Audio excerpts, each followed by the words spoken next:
En Alemania viven 84 millones de personas.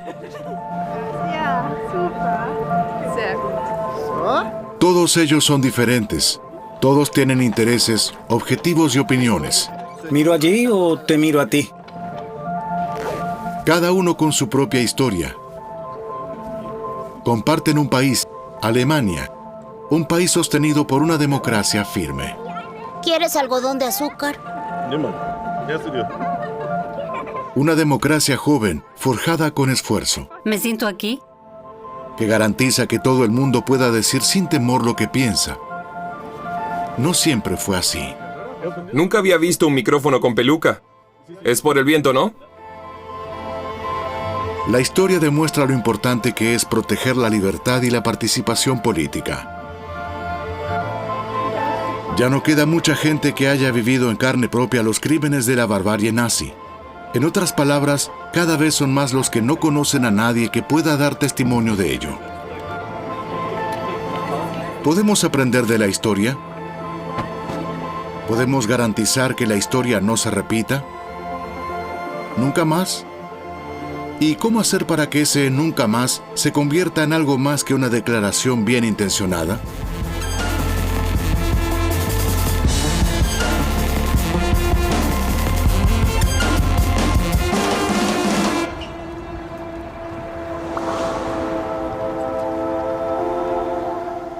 Nunca más es ahora.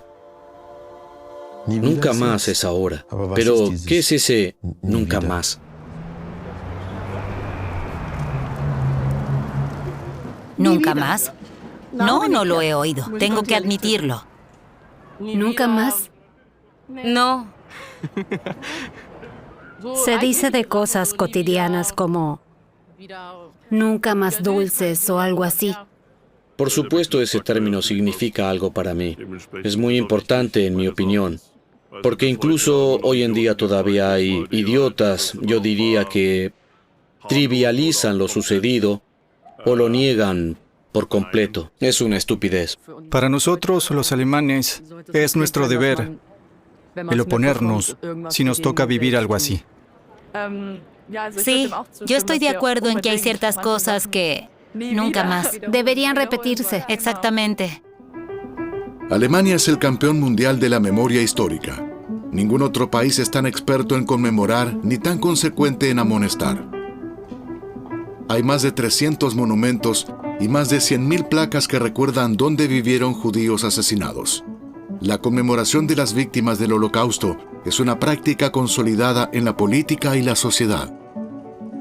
Nunca más es todos los días. Si se mira a Alemania desde fuera, se ve una discrepancia increíble. Tenemos expresiones de solidaridad en el ámbito político, grandes ceremonias, un montón de frases hechas, discursos sobre los judíos. Y al mismo tiempo, si miramos en las calles, en las universidades, en las escuelas, vemos un antisemitismo que ha explotado desde el 7 de octubre y un antisemitismo que es parte de nuestra vida cotidiana.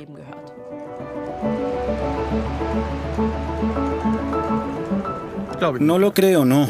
Conocemos el pasado y todo el mundo es consciente de ello.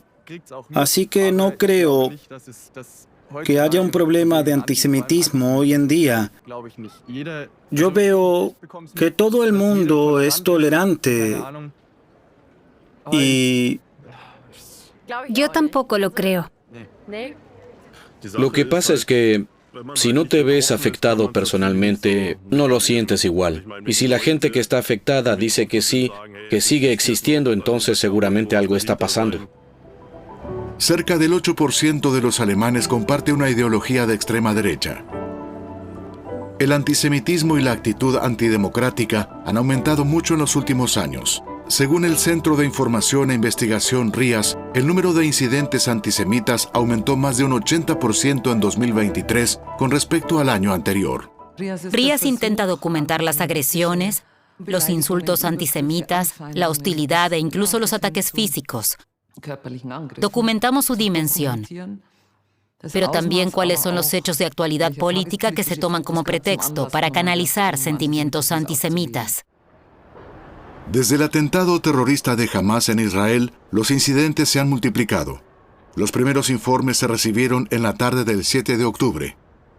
Según el centro RIAS, en los meses transcurridos desde entonces, se han registrado más de 30 incidentes antisemitas por día en toda Alemania.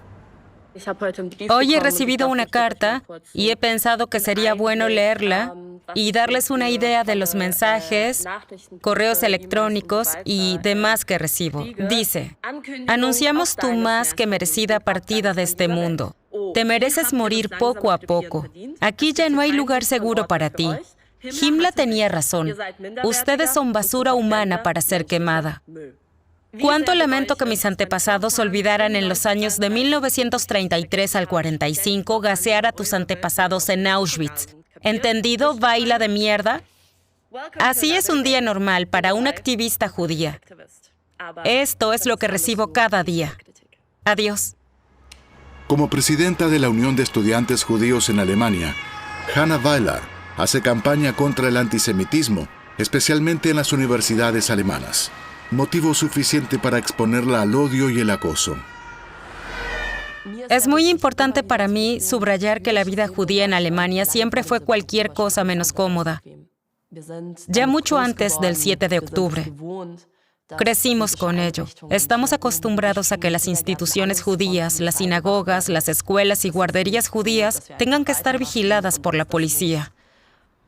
No es posible vivir como si nada y no dejarse influir por eso. Eso restringe mi vida. Incluso cuando organizo actos y se anuncia con antelación a qué hora estaré en algún lugar, solo puedo ir si sé que habrá policía allí. Pero tengo una historia familiar que simplemente no me permite rendirme.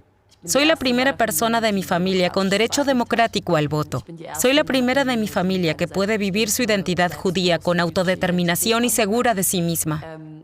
A veces me parece casi absurdo que yo, que hasta hace 13 años ni siquiera tenía pasaporte alemán, y con mis antecedentes familiares, ahora represento a 25,000 jóvenes judíos y judías. Es un privilegio increíble.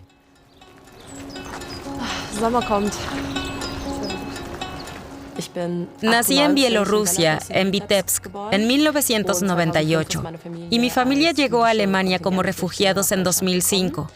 Entonces viví en una pequeña ciudad del sur de Alemania, y a donde quiera que iba, yo era siempre la única persona judía presente. Recuerdo cómo, cuando tenía 3 años, como mucho 4, estaba en casa enferma y mi abuela vino para cuidarme y tuvo una conversación conmigo.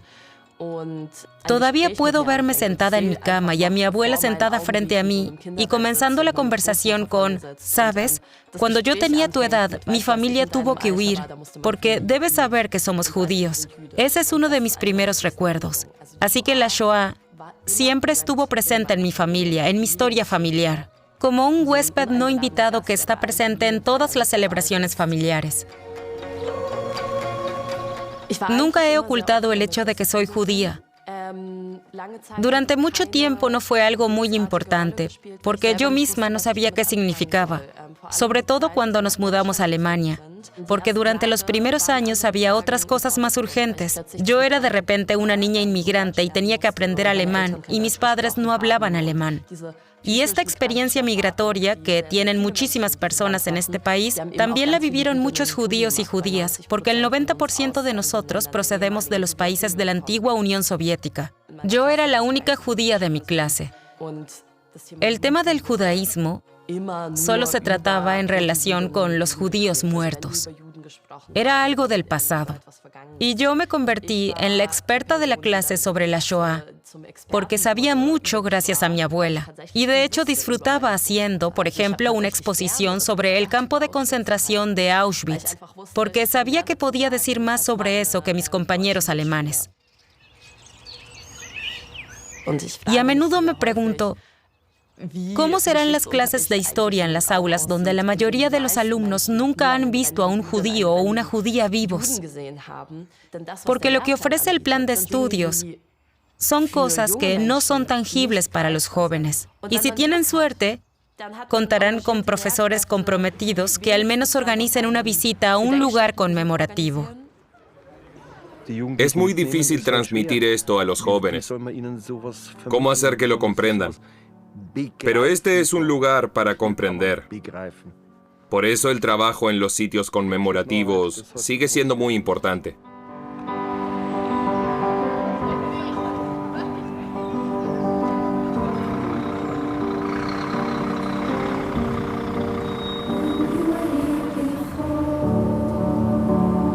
Para la mayoría de los jóvenes, la visita a un memorial es su primer contacto directo con el nacionalsocialismo y la Shoah. Una experiencia que deja una impresión imborrable. Las expectativas de los políticos son por lo tanto altas, como nos dice Jörg Skriveleit, director del Centro Conmemorativo de Flossenbürg. Esperan una experiencia pedagógica catártica como una aparición milagrosa. Quien visita un memorial debe salir convertido en una mejor persona. Eso es lo que nos plantean las políticas educativas. Y los alumnos y alumnas se dan cuenta de que se espera de ellos una actitud altamente moral, cuando llegan aquí y cuando se han ido. Por eso llegan ya interiormente dispuestos a recibir enseñanzas morales o pensando que deben evitar hacer algo incorrecto o plantear las preguntas equivocadas. Y eso es más bien un obstáculo.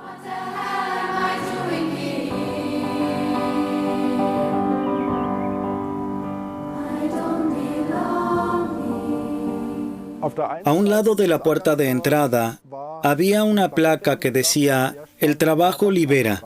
Ese era el lema que tenían todos los campos de concentración. Había un prisionero belga, Charles de Caysa, que al llegar aquí leyó eso, «El trabajo libera». Aunque desde luego pensó, «Puedo trabajar todo lo que quiera, no me dejarán salir de aquí». Así que preguntó a uno de los guardias qué significaba «El trabajo libera». Y este le dijo, «Allá atrás hay una cantera donde trabajarás para nosotros 12 horas al día. No tendrás nada que comer, te debilitarás mucho en poco tiempo, morirás trabajando allí, y cuando estés muerto, serás libre». Cuando se trabaja con jóvenes en lugares conmemorativos, una de las formas de crear empatía pasa por el enfoque biográfico. Ha pasado mucho tiempo. Así que es difícil para los jóvenes ver esa época como algo relevante en sus vidas, pero al mismo tiempo hay un gran interés. Así que al final comprenden que ese periodo histórico sigue siendo importante para nosotros hoy en día, y me parece que el interés por aclarar esta cuestión ha aumentado. En Flossenbürg, los grupos no solo se ocupan del pasado, sino que también miran el presente desde múltiples perspectivas. Porque este tema también afecta a cuestiones humanísticas muy fundamentales. Cuestiones como, ¿de qué manera queremos convivir? ¿Aceptamos la diversidad en nuestro país? ¿Cómo nos relacionamos con personas con identidades y biografías diferentes a las nuestras? ¿Les damos un lugar en nuestra sociedad? Y creo que esto se puede debatir muy bien utilizando este ejemplo histórico, mirando cómo en Alemania, hace 90 años, no había buenas respuestas a estas preguntas. Y en el caso ideal, podremos dar impulsos para seguir ocupándose de este tema. Para eso, desde hace algunos años, estamos aplicando en mayor medida un método basado en el diálogo durante las visitas guiadas. Así la gente participa, se siente tomada en serio y puede expresar sus opiniones. Tenemos el gran proyecto de rediseñar el concepto y de incluir la cantera. A partir de este año, el Memorial del Campo de Concentración de Flossenbürg incluirá otro lugar histórico para la reflexión, la cantera, donde los prisioneros eran obligados a realizar trabajos extremadamente duros. También está en marcha un proyecto pionero, un laboratorio de la memoria. Jörg Skriveleit y su equipo crearán una moderna instalación experimental, porque el objetivo de su trabajo sobre la memoria histórica no se limita a la mera transmisión de conocimientos. Nuestro mayor deseo es que los alumnos que han estado en este lugar recuerden su visita años o incluso décadas después porque vivieron algo muy especial. No porque hayan aprendido nombres y datos sobre el campo de concentración, sino porque el contacto directo con este lugar y lo que aquí vivieron les dejó alguna huella profunda. Al contrario, yo les prohibí a mis hijos que fueran, porque les puede causar una retraumatización. No necesariamente, pero es posible. Mucha gente dice que es un asunto muy grave, pero yo no lo creo. Fue grave para la gente de entonces, para nosotros es cosa del pasado. Pero nos enfrentamos a ello para poder ver qué es lo que ya no queremos o lo que ya no debería ocurrir. Yo creo que es bueno que hayamos visto esto como parte del trabajo escolar. Sí, puedes empatizar mejor con toda la situación. No es como cuando lo aprendes en la escuela y oyes hablar de ello, sino que aquí también puedes sentirlo un poco y estás en el lugar donde ocurrió. Todo sigue estando ahí. Lo puedes mirar y te impresiona. Entonces adquieres una perspectiva diferente de muchas cosas, incluso de tu propia vida. En realidad es una sensación bastante oprimente cuando estás allí y sabes lo que ocurrió. Es algo único que no se puede describir. No es una sensación agradable. Te produce un cierto horror. Lo que allí ocurrió sigue estando presente. Y lo asimilas todo. Pero realmente imaginar en toda su dimensión lo que pasó allí, no puedes. En el campo de Dachau. Sí, en Dachau. Sí, por ejemplo, el campo de concentración de Dachau. Por desgracia, aún no he estado allí, pero quiero ir algún día y verlo todo. Participamos en una visita guiada. Y luego nos explicaron brevemente cómo fue todo en aquella época. Para que veamos que eso ocurrió aquí y no en algún otro país con otra gente. Eso ocurrió aquí, en nuestra patria. La cuestión de si se debe visitar un lugar conmemorativo o no, ni siquiera se planteaba hace 20 o 30 años. Cuando yo iba a la escuela, no existían las visitas a lugares conmemorativos. Simplemente no existían como tales. Todo eso surgió después, a través de movimientos de base, porque la verdad es que había resistencia por parte de la población, pero también de los niveles políticos superiores. Nadie quería eso de crear instituciones para conservar la memoria en los propios lugares del horror, nadie lo quería. Al terminar la Segunda Guerra Mundial, se inició un debate sobre cómo poner punto final a ese capítulo de la historia. Yo creo que no se debería explicar a los niños todo lo que pasó. Ya han pasado 14 años y es tiempo de olvidar esa historia, que ya fue bastante triste.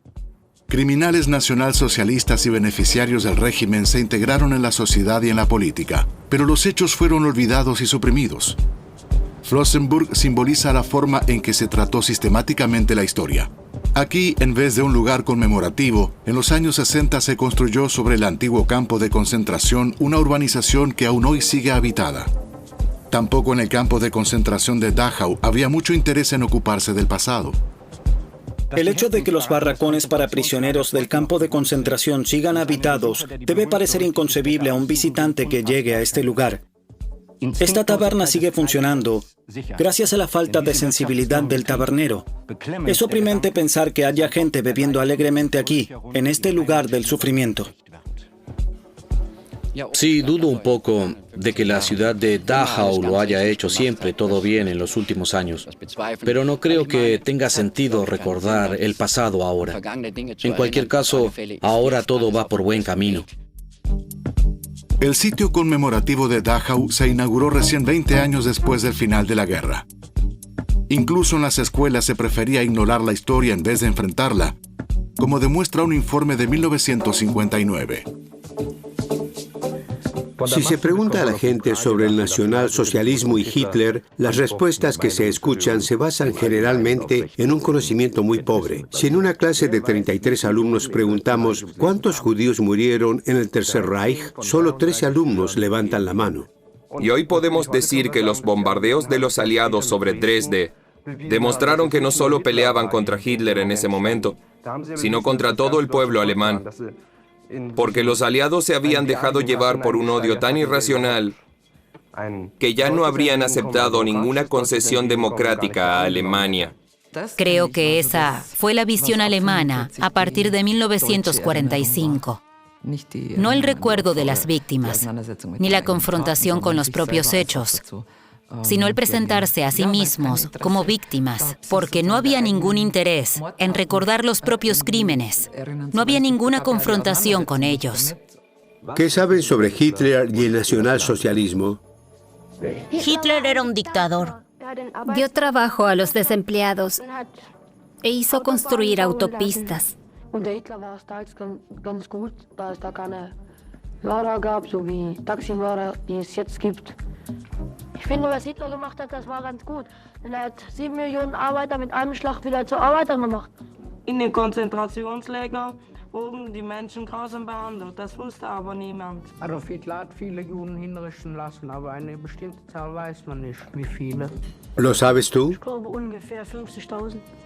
40 bis 50.000. 35.000. Hitler tenía un pequeño bigote negro, construyó autopistas y acabó con los asesinos de taxistas. Se conoce el número de 7 millones de desempleados que volvieron a trabajar porque está en los libros de texto, pero el número de judíos asesinados se omite muy a menudo o se indica de forma inexacta. En mi escuela no estudiábamos historia contemporánea, casi nada. Poca, muy poca. En realidad nada. No aprendimos nada. En historia nos saltamos esa parte y pasamos página. Había algunas frases sobre la Segunda Guerra Mundial y luego seguimos con historia de Egipto. Mi abuelo estuvo en la guerra y fue herido, pero no contestaba a las preguntas sobre esa época. Y nosotros tampoco estábamos tan interesados. Realmente no queríamos tener nada que ver con eso. La represión colectiva de la realidad persistió hasta los años 80. Solo gracias a las iniciativas de supervivientes y a la atención de los medios de comunicación aumentó la presión sobre los políticos. El fracaso nunca se debió a la falta de interés entre los jóvenes.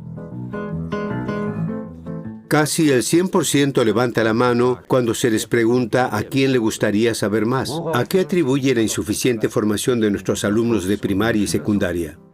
A que en la escuela, las cuestiones de la historia contemporánea se ven como una materia cualquiera y no se les da más importancia que a la estructura de una célula o la vida de los conejos.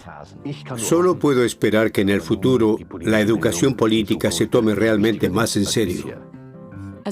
Para nosotros es importante seguir reforzando la educación política, seguir ampliando la educación democrática y en valores. Tenemos muchos programas y recursos. La finalidad es lograr que para los jóvenes la democracia sea algo que puedan experimentar y comprender desde temprana edad. Y por supuesto, practicar la cultura de la memoria histórica en nuestras escuelas. Consideramos muy importante que todos los alumnos visiten un memorial durante su vida escolar, porque solo si conozco la historia, solo si conozco los crímenes inhumanos del régimen nazi, puedo apreciar el valor de la democracia. Eso es crucial para mí, porque solo así entiendo que la democracia no puede darse por sentada, que la democracia hay que defenderla día tras día. Podemos aprender de la historia, pero ¿qué lecciones son relevantes para el presente? Hay que conseguir responder a 3 preguntas. La primera pregunta es, ¿qué tiene que ver esto conmigo? ¿Qué tiene que ver con mi historia familiar? ¿Qué hizo mi abuelo? No es fácil, pero hay que hacerlo si quieres entender cuál es tu responsabilidad aquí y ahora. Ni usted ni yo tenemos nada que ver con la guerra mundial y esas cosas. Y nuestros padres, nuestros abuelos y abuelas no tienen nada que ver con eso. No tenemos nada que ver con eso. La segunda pregunta es, ¿cómo es la vida de los judíos hoy en día? ¿Qué hay más allá de los estereotipos y prejuicios? ¿Qué pasó después de 1945? Cuando oyes la palabra judío, la asocias con cosas horribles. Y no creo que deba ser así, porque son personas completamente normales. Y es una pena que siempre me venga a la cabeza algo negativo, aunque yo no piense así. Se debe a que el pasado ha sido tan terrible. Y la tercera pregunta sería, ¿qué significa esto para mi vida aquí y ahora? ¿Qué significa la historia de este país? Es decir, como alguien que vive en una democracia, alguien interesado en mantener esa democracia, ¿qué tengo que hacer? ¿Qué puedo hacer? ¿Qué quiero hacer? No como algo que yo quiera hacer por los judíos, sino cuál es mi papel activo en este país, en esta sociedad, en esta democracia.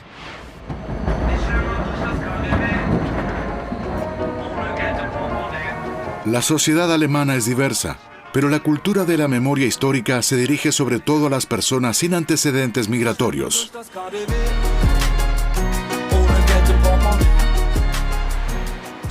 Yo nací y crecí en el barrio de Neukölln, en Berlín. Allí fui al colegio. Allí jugué al fútbol e hice mis tonterías de adolescente. Y finalmente me convertí en un hombre serio. Mis padres llegaron a Alemania desde Turquía a finales de los años 60, como lo que se llamaba trabajadores invitados. Crecí en un barrio muy inmigrante, con raíces turcas y kurdas, pero también había griegos y yugoslavos. Teníamos una vecina judía, una superviviente del Holocausto. Recuerdo mi infancia, cuando jugaba al fútbol. Cuando íbamos a partidos en el barrio de Lichtenberg, siempre nos decían, allí hay nazis, lleven por favor a sus padres por si pasa algo. Allí nos sentíamos inseguros. Fue entonces cuando oí la palabra nazis por primera vez. De niños ya sabíamos lo que era, desde luego.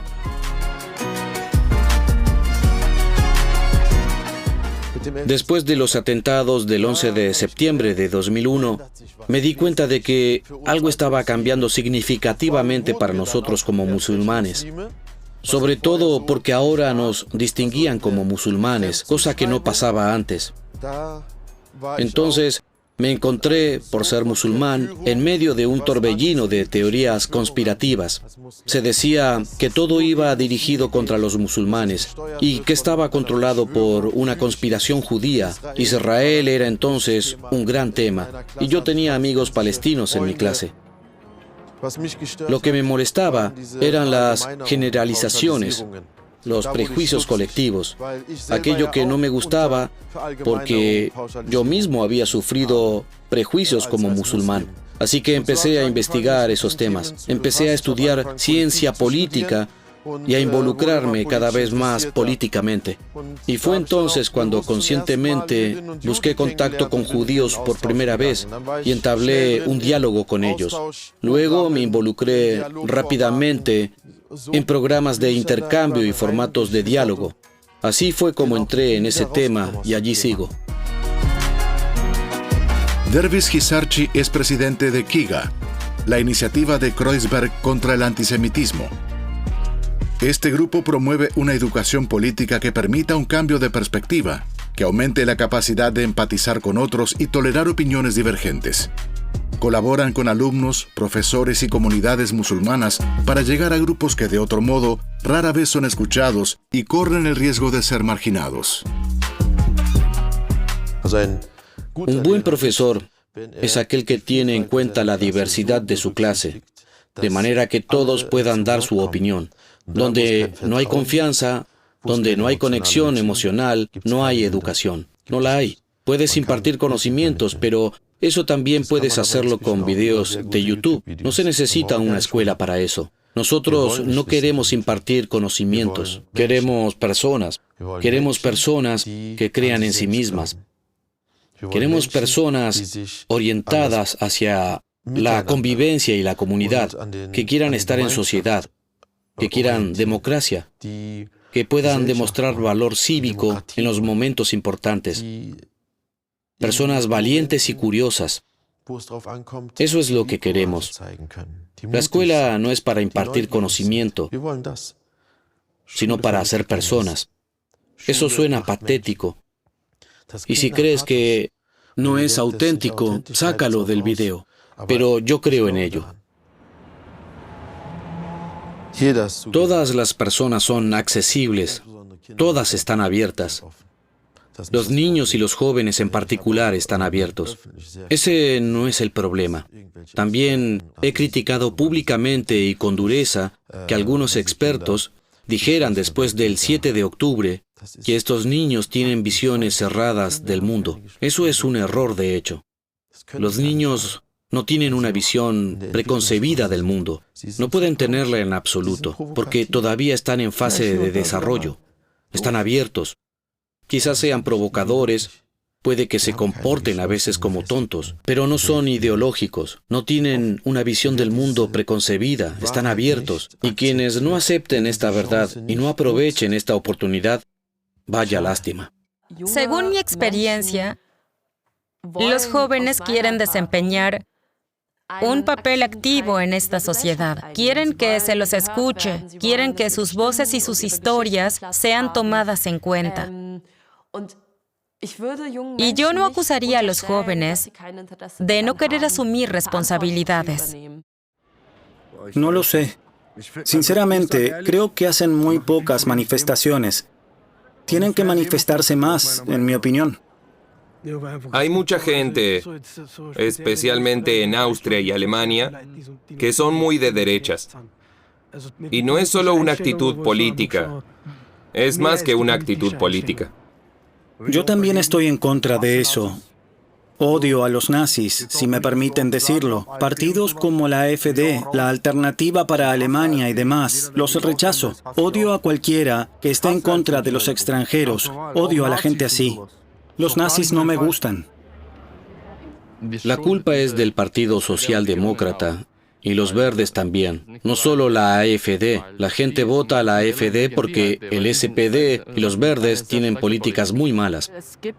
Por desgracia, todavía hay antisemitismo y racismo. Por eso me parece bien que vuelvan a realizarse las manifestaciones de Unidos contra la Derecha. Yo también estuve en la de Múnich. Yo no coincido del todo con eso, porque el problema no es principalmente la AfD, sino qué ha hecho tan fuerte a la AfD. En mi opinión, el fracaso del gobierno actual. No estoy a favor de lo que hace la AfD, para nada, pero han sido los más astutos. Se fijaron en lo que pasa con los jóvenes. ¿Qué puntos tengo que tocar para ponerlos de mi lado, para convencerlos? Y desgraciadamente, los otros partidos no supieron hacerlo. Hemos encontrado muchos puntos de vista diferentes. La disposición a escuchar y la oportunidad de participar refuerzan el interés por el tema. El Centro Conmemorativo de Flossenbürg se sirve de esto en su labor educativa. No vamos a darles ninguna pauta. Eso es algo que deben discutir entre ustedes. En los talleres se abren espacios para el diálogo. Actualmente trabajamos con un programa llamado ¿Qué haces tú? Es un juego de simulación en el que discutimos sobre el valor cívico y las opciones de acción durante la época nazi, utilizando el ejemplo de una marcha de la muerte con prisioneros que atravesó la República Checa. La noticia se extendió rápidamente por el pueblo. La gente que llegaba a la estación oía toses y quejidos procedentes de los vagones, muchas voces diferentes en distintos idiomas, y entre medias, repetidas órdenes en alemán.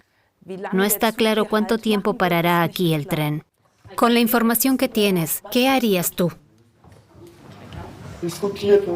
No discutan como las personas que son, sino como las personas que están interpretando, las que están en sus notas. Es decir, piensan con la cabeza de otra persona.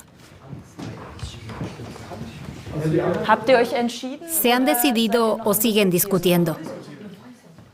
Procuren terminar en un minuto. Anscheinend trifft Sonstiges mehr zu als alles andere. Das ist interessant. Mi personaje, o sea, yo tengo 73 años y me doy cuenta de que algo pasa. Miro por la ventana con prismáticos, observo y hablo de lo que veo. Pero primero tengo que ver si está pasando algo en lo que yo pueda intervenir a mis 73 años. Al considerar aspectos como el valor cívico y las opciones de acción, el grupo se da cuenta de que el tema no es tan ajeno a sus vidas, porque ellos mismos también tienen que tomar decisiones así a menudo. ¿Qué hago? ¿Cómo afronto las situaciones en las que algo no me parece bien? Y esas son situaciones que aquí podemos abordar de una manera completamente diferente.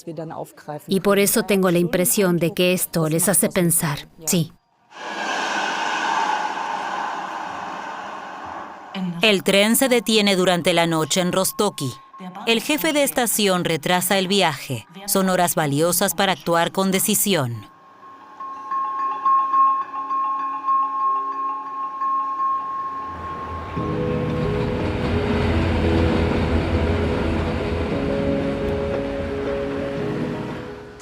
La democracia, la libertad, la igualdad no son cosas que caigan del cielo, no son regalos divinos, son algo por lo que hay que luchar día tras día. Y esa es la tarea de todos y cada uno de nosotros. Eso no se va a lograr solo con leyes, no se va a lograr con declaraciones políticas. Nuestro canciller no va a dar un discurso como Ernst Reuter durante el bloqueo de Berlín. Pueblos del mundo, miren esta ciudad. No, esas grandes historias ya no suceden. No tenemos que esperar algo grande. En realidad estoy convencido de que son las pequeñas cosas las que funcionan, las que florecen y conducen a las grandes cosas. Cada uno de nosotros tiene la responsabilidad de garantizar que este país siga siendo una democracia, que todos puedan sentirse seguros en este país, que podamos vivir con autodeterminación, que no estemos expuestos a ideologías inhumanas. Eso es lo que quisiera de cada uno, y no que busquemos quién tiene la culpa si hoy nos va mal, o quién tiene la culpa de que haya antisemitismo en Alemania. Quisiera que cada uno empezara por sí mismo y se preguntara, ¿cómo puedo contribuir a hacer de este país un lugar mejor? Si en la escuela no te explicaron bien las cosas, pero tienes la sensación de que algo va mal, pues levántate y haz algo. Ve a las manifestaciones si crees que el racismo es un problema. Si tus vecinos tienen, por ejemplo, raíces sudanesas o turcas, pregúntales, ¿cómo estás? ¿Cómo te va? Quiero conocerte.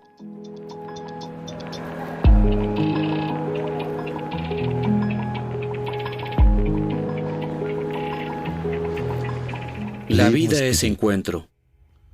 No es una cita mía, es de Martin Buber. Y esa es la cuestión. En otras palabras, no creamos encuentros para derribar prejuicios, sino que creamos encuentros porque es lo que buscamos. Los prejuicios impiden el encuentro, lo hacen imposible. Por eso, tenemos que luchar contra los prejuicios para que puedan producirse encuentros. Ahora voy contigo. Hola. Muy lindo todo aquí. Yo tomaré un capuchino. Me lo llevo enseguida. Perfecto. Gracias. ¿Y quién se comió eso? ¿Tú te lo comiste? Este edificio histórico es el antiguo casino de las SS, la policía política de Hitler, y cuando empezamos a desarrollarlo como centro educativo, hace 10 o 15 años, pensamos, ¿podemos poner aquí una cafetería? ¿Es correcto hacer algo así en un edificio como este? ¿Y qué carácter debería tener? Decidimos que no sería la cafetería de un centro conmemorativo, sino una cafetería abierta a todo el público. Y entonces surgió la idea de hacer algo inclusivo para todos, para hacer deliberadamente algo opuesto a lo que fue originalmente. Y ha sido siempre para mí uno de los lugares más interesantes y a veces también más políticos. A veces nos enseña más cosas que un programa educativo o una exposición, porque aquí se reúnen personas que de otro modo nunca se encontrarían. Y nosotros, sin exponer nada aquí, sino simplemente poniendo a disposición el espacio, lo hemos convertido en un lugar que también nos enseña algo sobre la democracia o sobre cómo nosotros, tan diferentes como somos, queremos vivir juntos. Y ese es el mayor objetivo que puede plantearse la memoria histórica. Y luego podemos hacer lo que estamos haciendo ahora, dialogar un poco, y quizás así desarrollar ciertas ideas. Algunos dicen que se ha perdido de nuevo la libertad de expresión, pero yo no lo creo. Uno debe hablar de todo y está permitido. Tenemos una democracia estable, aunque algunos quieran mandarla al infierno. También hay que permitir otras opiniones. Nosotros tenemos una empresa con cientos de empleados y allí intentamos resolver todo democráticamente. Y si en alguna situación juegas la carta del poder, esa es una muestra de incapacidad. Claro que puedes hacerlo y entonces solo mandas tú, pero en el diálogo tú mismo también creces y esa experiencia es mucho más emocionante. A veces es difícil dar el paso, pero todos tenemos que hacerlo. Yo tengo que estar abierto antes que la persona que tenga enfrente. Yo como profesor, antes que mis alumnos. Yo como musulmán, antes que mi interlocutor judío. Yo, sin narcisismo, sin egoísmo. Pero para que funcione, para que se entienda por qué estamos organizando esto, yo tengo que estar preparado.